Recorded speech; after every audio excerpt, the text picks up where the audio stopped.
तो चलिए बात करते हैं ब्रेज़ा के बेस मॉडल के बारे में जो कि है एलेक्साई। अभी इस एलेक्साई की प्राइस शुरू होती है 7.4 लाख से, लेकिन ये प्राइस एक्चुअली किस इंजन के ऊपर है ये कंफर्मेशन खुद मारुति ने भी नहीं दी है। कुछ लोग बोल रहे हैं कि टर्बो इंजन इतने प्राइस में आएगा क्योंकि इस बार जीएसटी बेनिफिट्स मिल रहे हैं छोटे इंजन साइज़ की वजह से, और कुछ लोग बोल रहे हैं कि जो 1.5 लीटर वाला इंजन जो करंटली आ रहा था उसको 7.4 लाख में प्राइस किया जाएगा। अभी टू बी ऑनेस्ट मुझे ज़्यादा पता नहीं है क्योंकि जितनी मैंने रिसर्च की उसके हिसाब से कुछ थर्ड पार्टी वेबसाइट्स ऐसे बता रहे हैं कि 7.4 में आपको 1.5 वाला वेरिएंट मिलेगा और टर्बो वेरिएंट 7.9 लाख्स के एक शोरूम में दिया जाएगा। और मुझे भी ऐसा ही लगता है क्योंकि जस्ट इमेजिन करो, अगर कम प्राइस में टर्बो वेरिएंट कोई प्रोवाइड कर दिया तो ऑब्वियस सी बात है कि लोग 1.5 को प्रेफर ही नहीं करेंगे क्योंकि फ्यूल एफिशिएंसी भी दोनों में सेम है और पावर आपको ज़बरदस्त मिलती है 1 लीटर के इंजन में। तो कहीं ना कहीं देखा जाए तो उसको लोअर प्राइस में ले आने का कोई सेंस नहीं बनता है। जो सीएनजी वाला वेरिएंट है उसकी प्राइस अराउंड आपको 60,000 रुपीज़ महंगी पड़ेगी compare to the base 1.5 engine. जो भी हो, फीचर्स एक्सटीरियर के बारे में हम थोड़ी बहुत जानकारी इकट्ठा कर लेते हैं। अगर आपने ऑलरेडी रिव्यूज़ वगैरह नहीं देखे तो मैं आपको बता दूं कि नई ब्रेज़ा और जो पुरानी ब्रेज़ा थी वो लिटरली सेम है, बस फ्रंट में थोड़े बहुत चेंजेस किए गए हैं और माइनर से जो फीचर डिफरेंसेस है ना वो आपको टॉप मॉडल के अंदर मिलते हैं।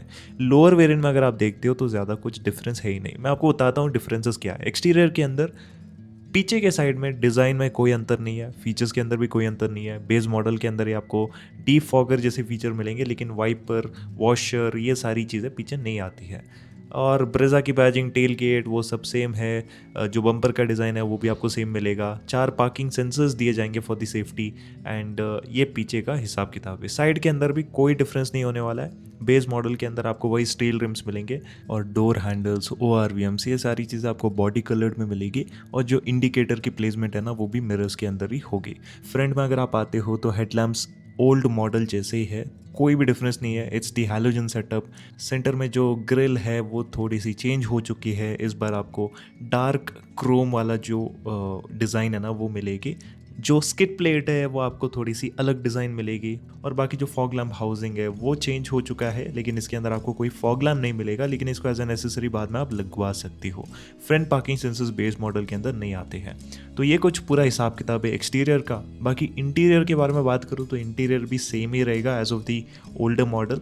सेम ही आपको फैब्रिक सीट्स मिलेंगे, सेम ही डैशबोर्ड का लेआउट मिलेगा। और अगर फीचर लिस्ट की बात करो तो ऑफिशियल मारुति की वेबसाइट के हिसाब से ना इसमें स्पीकर्स आते हैं, ना ट्वीटर्स, इंफोटेनमेंट सिस्टम, म्यूज़िक के कंट्रोल्स, कुछ भी नहीं मिलता है। ओके, प्लेन गाड़ी होगी। और जो आपका MID है ना वो भी आपको ब्लैक एंड वाइट डिस्प्ले के साथ मिलेगा। सबसे पहले कंफर्ट की बात करो तो स्टीयरिंग में आपको अप एंड डाउन का एडजस्टमेंट मिलेगा। ड्राइवर सीट में हाइट का एडजस्टमेंट मिलता है। फ्रंट सीट्स में एडजस्टेबल हेडरेस्ट सभी वेरिएंट्स में आते हैं, लेकिन पीछे की सीटों में एडजस्टेबल हेडरेस्ट आपको केवल टर्बो वेरिएंट के अंदर मिलेंगे, विच इज़ स्लाइटली डिसअपॉइंटिंग। सब में देना चाहिए था क्योंकि ये बेसिक फीचर्स है। बाकी जो कन्वीनियंस वाले फीचर्स है जैसे कि कीलेस एंट्री, चारों पावर विंडोज़ और आपको एयर कंडीशनर मिलेगा। AC के अंदर क्लाइमेट कंट्रोल आपको केवल टर्बो वेरिएंट के अंदर ही प्रोवाइड किया जाएगा। इसके अलावा टायर्स के ऊपर आपको व्हील कवर्स मिलेंगे। प्रोजेक्टर हेडलैम्प्स आते हैं लेकिन ये हैलोजन के अंदर होंगे जैसे कि करंट मॉडल में है। और पीछे के जो टेल लैम्प्स है ना वो अभी LED के अंदर आते हैं, पहले हैलोजन आता था। शार्क फिन वाला एंटीना मिलेगा। इसके अलावा कैबिन के अंदर एक सिंपल हैलोजन जो लैम्प है जो कि करंट मॉडल में आता है वही दिया जाएगा, तो LED देना चाहिए था मेरे हिसाब से। और सेफ्टी के अंदर आपको 6 air bags, traction control, ABS, EBD और हिल असिस्ट, पार्किंग सेंसर्स वगैरह आपको मिल जाते हैं सेफ्टी के हिसाब से। इसके अलावा और कुछ नहीं है। That's it, that's what you get in the LXi। तो फीचर्स के नाम पर कुछ दिया नहीं है, लेकिन एटलीस्ट जो प्राइस है ना उसको काफ़ी कम किया गया है। तो जो भी लोग अभी बेस मॉडल लेने के बारे में सोच रहे थे उनके लिए this is going to be a pretty value for money option. बाकी हाँ, इस गाड़ी में आप थोड़े बहुत एसेसरी वगैरह लगवा सकते हो, लेकिन मेरी एडवाइस इतनी रहेगी, आप थोड़ा सा वेट करो, जल्दबाजी मत करना। VXi वेरिएंट की जो प्राइजेस है ना वो बाहर नहीं निकले, लेकिन यूजुअली VXi वेरिएंट सबसे ज़्यादा वैल्यू फॉर मनी वेरिएंट होता है ब्रेज़ा के लाइनअप में, तो उसका वेट करो।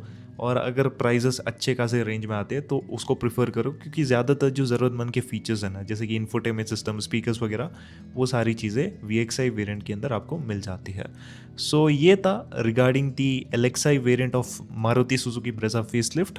बाकी मुझे बताना कि ये वीडियो आपको कैसी लगी और ये गाड़ी कैसी लगी, कमेंट्स में बताना। एंड इसी के साथ चलिए मिलता है आपसे अगली वीडियो में।